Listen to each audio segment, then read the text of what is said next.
Reports on Saturday early morning in the Africa country of Tanzania indicated that thousands of youths in the country have continued mass protest in the Tanzania capital city of Dodoma, also simultaneously in the country's former capital city of Dar es Salaam, which remains the country's largest city and its main economic hub, while streets in Mwanza, Mbeya, and Arusha have remained occupied by the aggrieved youths who the major opposition political party, Chama, claimed have been shot at, and over 700 of them have been killed by security operatives since the violent protest erupted in the country on Wednesday over the 2025 presidential election allegedly marred by corrupt practices. But the Tanzania Foreign Ministry dismissed the claim, saying, the Tanzania government is not aware of any death recorded or any of the protesters killed, adding, the government has not used excessive force on the protesters. The United Nations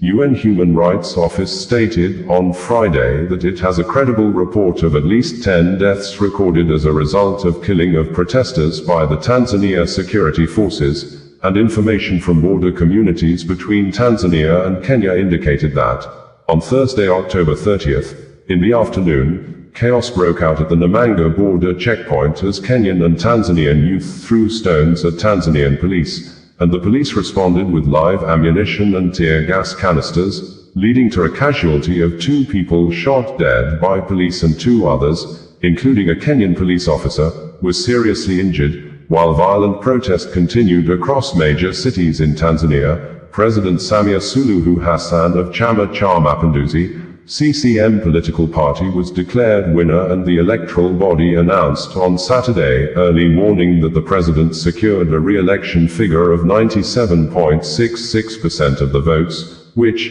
represents 31,913,866 ballots. In the October 29, 2025 controversial presidential election boycotted by the country's main opposition political party, Chama, which the Chama political party did by not signing the Electoral Code of Conduct after the set deadline, and the Tanzania electoral body subsequently banned the Chama political party from participating in the general election and all by-elections till 2030, and this is in addition to the disqualifications of challengers like Tundu Lissu of Chadema political party, the main opposition leader who remains detained since April 2025, and other serious challenger, Luhaga Mpina of ACT-Wazalendo, was disqualified on technicalities. The final result showed Hassan 97.1 and 66% of the vote, dominating every constituency, the Electoral Commission announced on state television. A quick swearing-in ceremony would take place on Saturday, the state TV said. On Friday there were reports that the Tanzanian president, Samia Suluhu Hassan, left her private residence in Zanzibar in a military chopper, and some local media reported on Saturday morning that her whereabouts had remained unknown. Demonstrations erupted on Wednesday in Dar es Salaam, a city of more than 7 million people, after Kingsley Kanunta Kanu, the younger brother to Mazi Nnamdi Kanu, in an ex-post as reshared by barrister Aloy Ejimakor, the coordinating lawyer for the detained Biafra Republic agitation leader, Mazi Nnamdi Kanu has given reasons why his elder brother had continued to defend himself on the ground of no case submission, saying, the federal government of Nigeria, who made the accusations and filed the terrorism charges against the Biafra leader, has not been able to pinpoint any aspect of the Nigeria laws that should warrant his brother, Mazi Nnamdi Kanu, to enter defense, citing several court rulings that invalidated the federal government accusations against the detained Biafra leader. This, Kingsley Kanunta Kanu stated in reaction to the commentary of Dr. Sam Amadi, published on This Day newspaper, after the detained leader of the indigenous people of Biafra, Nnamdi Kanu, on Monday, abandoned his earlier plan to call witnesses in his ongoing trial before the Federal High Court in Abuja. Nnamdi Kanu, who is being prosecuted on 7 counts of terrorism charges brought against him by the federal government, last Friday, had prayed the court for an adjournment after informing the trial judge, Justice James Omotosho, that his former legal team, led by a former Attorney General of the Federation and Minister of Justice, Chief Kanu Agabi, San, had yet to release his case file to him. Though, Nnamdi Kanu had earlier expressed his readiness to open his defense in a written application to the court, in which he indicated his intention to call witnesses and requested the issuance of witness summons, but, at the resumed hearing on Monday, Kanu told the court that upon reviewing the case file, he had concluded that there was no valid charge against him. Nnamdi Kanu argued that since he believed the charges were unlawful and that the prosecution had failed to establish any case, there was no need for him to proceed with his defense. According to Punch newspaper, the trial judge, Justice James Omatosho, directed Kanu to file a written address formally stating his position and to serve the prosecution accordingly. Justice Omatosho further advised the IPOB leader to consult experts in criminal law to understand the possible legal implications of his decision. The judge thereafter adjourned the case to November 4th, 5, and 6 for the adoption of final written addresses, based either on Kanu's position that no case had been established against him or for him to proceed with his defense if he decides otherwise.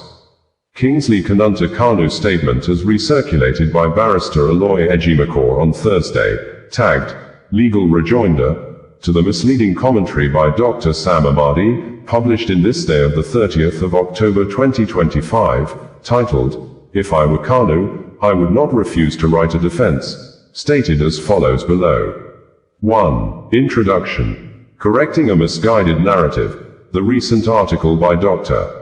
Sam Amadi in This Day at Thisdalev of the 30th of October 2025, suggesting that Mazi Nnamdi Kanu should write a defense instead of claiming he has no case, exemplifies how poorly informed commentary can distort constitutional discourse in Nigeria. While the piece parades itself as legal analysis, it fundamentally misstates the law and fact. President Bola Ahmed Tinubu of Nigeria has issued a revised policy actions over the 2025 presidential pardons he had earlier granted to 175 persons, some of whom were convicted murderers, deadly kidnappers, which included Mariam Sanda, who had spent barely 6 years and 8 months at the Suleja Medium Security Custodial Center after she was convicted and sentenced to death by hanging over the killing of her husband, Bilyaminu Bello in Abuja, who she stabbed 3 times repeatedly. This, President Bola Ahmed Tinubu in his earlier presidential pardon granted to the 37-years-old convicted and condemned murderer, Mariam Sanda, had asked her to go home free because of her children, but, following public outcry and condemnation, in the revised version of the presidential pardons signed into law on October 21, 2025 and made available to the public by the presidency on Wednesday, October 29, 2025,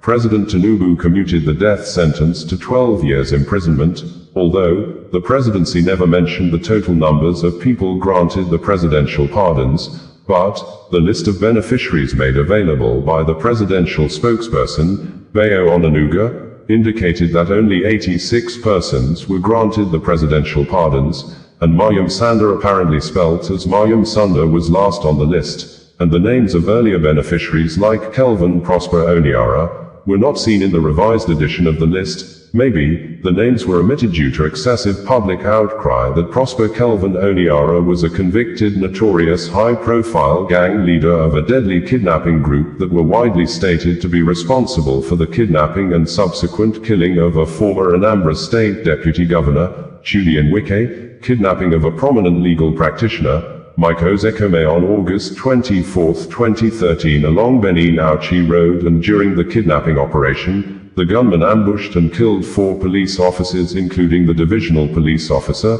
DPO of Ahor Division, who led the police team in an attempt to rescue Mike Ozekome. Outside that, the 44-years-old Oniara was also stated to be responsible for the kidnapping of a judge in the Edo State Judiciary, a top female official of the Federal Inland Revenue Service, FIRS, among other several members of the National Youth Service Corps, NYSC, and security agents. And Oniara was also stated to carry out several armed robberies and kidnap operations in Delta, Edo, Rivers and Anambra states, maintaining operational base and detention camps in Wari and Kokori community in Delta State, Ugbakolo community in Benue State, Benin City in Edo State, and Aba in Abia State. That on the 18th of September 2013, Oniara issued a 60-day ultimatum to the federal government of Nigeria to release some of his boys who were arrested by the Department of State Services, DSS, or he would wreak havoc on innocent Nigerian citizens, and, on the 25th of September 2013, a combined security team of the Nigerian Army and DSS operatives arrested Kelvin Prosper Oniara, a convicted notorious terrorist, kidnap kingpin and armed robber, who had been on the wanted list of the security agencies, and bringing you the news in a more digital way.